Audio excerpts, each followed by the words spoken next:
Hello, my name is Adriana and today I will be doing my mid-year stats and second quarter book haul. So a lot for me has changed in Q1 of 2024 versus Q2. There has been a very large shakeup in my life where I am now living in a big city, which is crazy. I haven't really got to appreciate the big city. I'm still traveling way too much for work and then traveling a lot for my personal life as well. But we're having a good time. I am enjoying life and I think for the most part enjoying my reading, which was my major goal for 2024, was to enjoy the books I was reading and to DNF at least one book. Have I DNF'd at least one book? No, I have not. Will I DNF at least one book? Hopefully. Potentially. I would love to. I would love to DNF a book. I would love to do it at some point.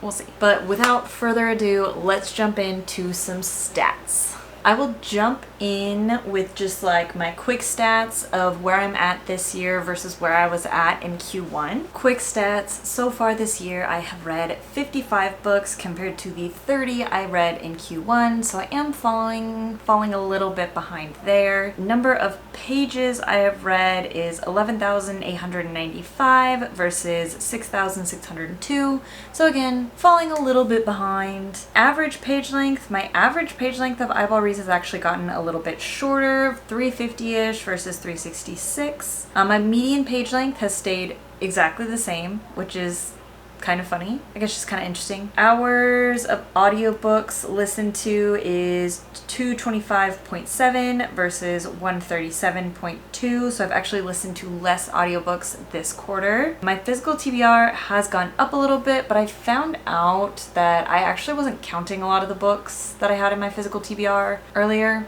So there's that. And then money spent, I have spent a total of $266.45 so far this year, and $128.84 in the first quarter. So about on track there with where I was spending in the first quarter. So with that, we will jump into graphs. I'm gonna have to look at them on my phone. You'll see them over here. Genre breakdown, I am still reading primarily fantasy, and then it's just kind of a mishmash of a bunch of other stuff. I read a bunch of sci-fi in May for Galactic-thon, so that bumped up some sci-fi numbers. Still some romance, still some mystery thrillers, still some nonfiction, some lit fiction, some historical fiction, but still primarily a fantasy reader. My audience breakdown, primarily adult or general audience. Series standing, Squash That Series is still rearing its ugly head all the way back from January as far as its effect on my totals here. It's kind of interesting. I'm like 40% standalones, 40% in a series. I finished 9 series, which is actually kind of good. Like, that's pretty solid that I've finished 9 series so far this year. Format breakdown, I'm still reading more audiobooks than I would like. I'm at 42% audio, which is not my preferred, but I did just finish up with Wonderathon, so I'm sure that did boost that up a little bit. I read quite a few audiobooks during Wonderathon. I'm not really fully dedicating time to readathons as far as I know for the rest of the year, so hopefully this will go down a little bit. Source, I am still sourcing most of my books from the library. What can I say? I am a library girly. I am trying to read more of the books I own, so hopefully this will get better as time goes on. It does seem a little crazy. Like, I feel like I've read a lot of the books I've owned, but I guess not really. Like, I really haven't gotten my own TBR down hardly at all. My ratings breakdown, I am kind of hitting that goal. Like, a lot of stuff I'm reading is 3-star or above. 3 stars for me is typically just like, yeah, like, I enjoyed this. This was good. 4 stars is like, I really, really liked it.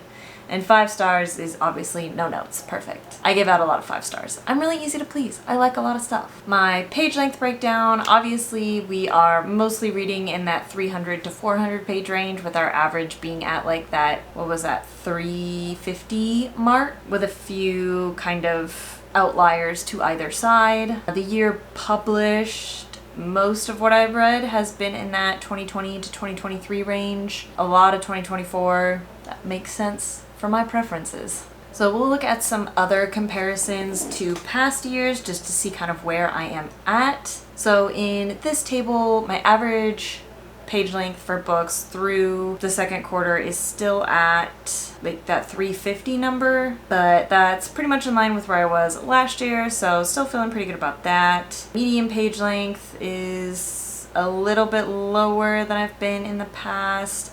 Spending is way down, which is great. We love that we're not spending as much money on books because I obviously prefer reading library books. My average rating is pretty well in line with where I was last year. I think I'm getting a lot more consistent with my ratings since I've been putting more thought into them with this whole booktube thing. Percent read of purchased books. So this year I have read 40% of the books I have purchased in this year. So this is only for 2024. So I am like buying books and reading 40% of them. Average read time per book, I'm spending about 6 days per book, and then total books read 55, but I am well on track. I guess at 55, I'm on track to beat 100 books again this year. So the two graphs we are now currently seeing are my pages read by quarter, and then below that is my money spent. We'll start with the pages read. I'm actually falling behind where I was last year. I guess last year at this time I was at 12,703 pages. So we're falling behind a little bit